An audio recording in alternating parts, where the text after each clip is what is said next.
Good morning and welcome to Harveywetdog's Coronavirus Podcast, Week 6.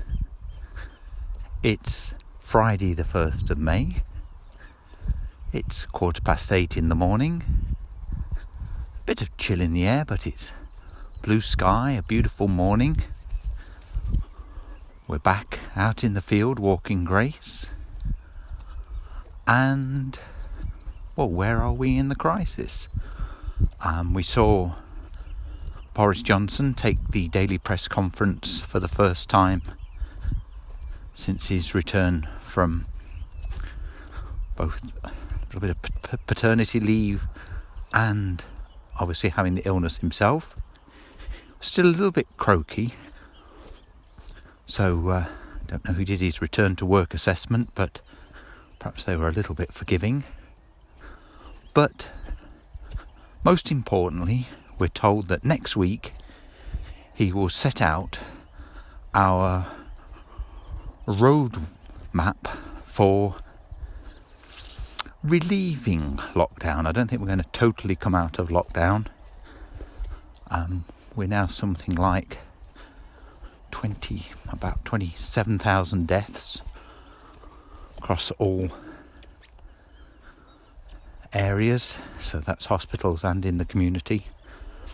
We've got the highest number of deaths in Europe, and I guess somebody has to have the highest number. It's always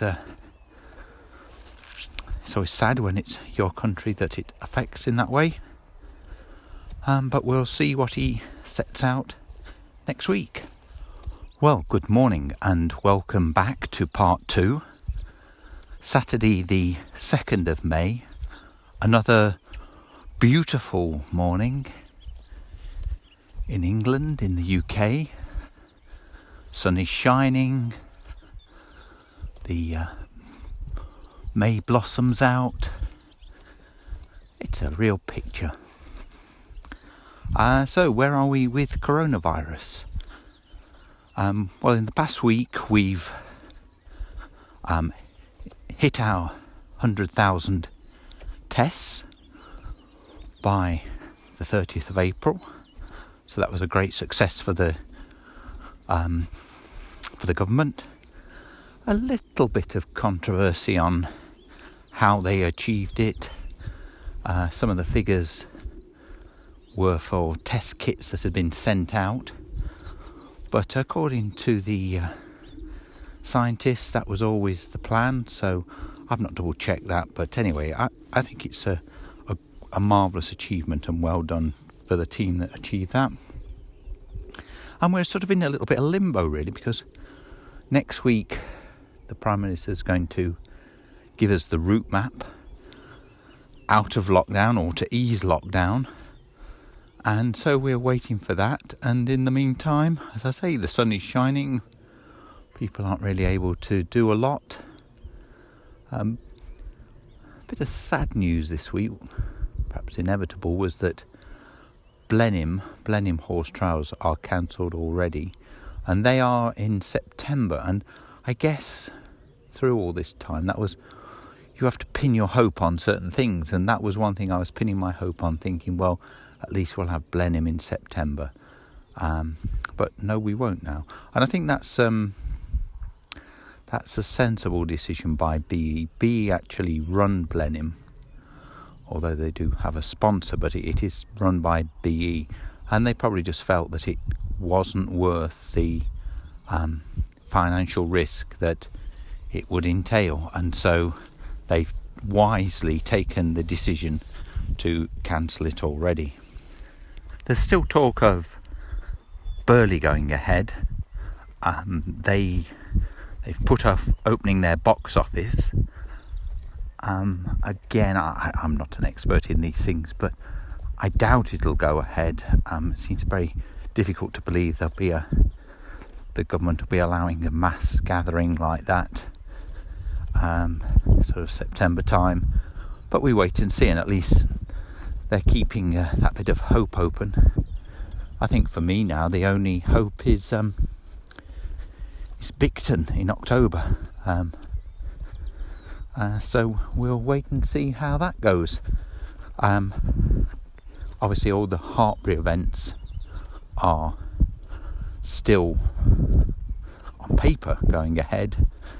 That's the Europeans, the dressage and the eventing, but again, I just can't see how people will be ready in time or the restrictions will be lifted in time. So that's where we are. It feels quite a short blog this week. Bit of almost a no news week, and it was good to achieve that 100,000 target. Everybody said it wasn't achievable, but they did it. Of course, the other big news this week has been the return of the Prime Minister. Very emotional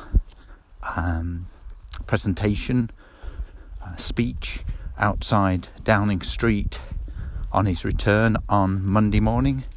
That was nice to see. Very much in the Winston Churchill end of the beginning speech. In fact, he almost used Boris Johnson almost used the same phrase. He didn't actually say end of the beginning, but it was as close as you could be without actually saying it. I'll look up the actual words and make that put that in the notes on YouTube. And then he made his first appearance at a press conference. Of course, after becoming a father in the week as well. A lot of talk about, he's still ill, that's why he's not appearing at Prime Minister's Question Time, but proved everybody wrong by then announcing the birth of his son, which is congratulations to him, to them both, of course. So that's it. Boris did appear at a press conference. He was a little bit not quite on top form, but I guess if you've spent the night or the night before at your wife's or your partner's hospital bedside awaiting delivery of your newborn, then perhaps you're allowed to be a little bit distracted. Okay, so next week we should have an idea of where we're heading. We'll see if any more events have announced plans for going ahead. Next week, of course, would have been badminton. Not that I would have been taking part in that. My media application was roundly rejected. But as always, you've got to try.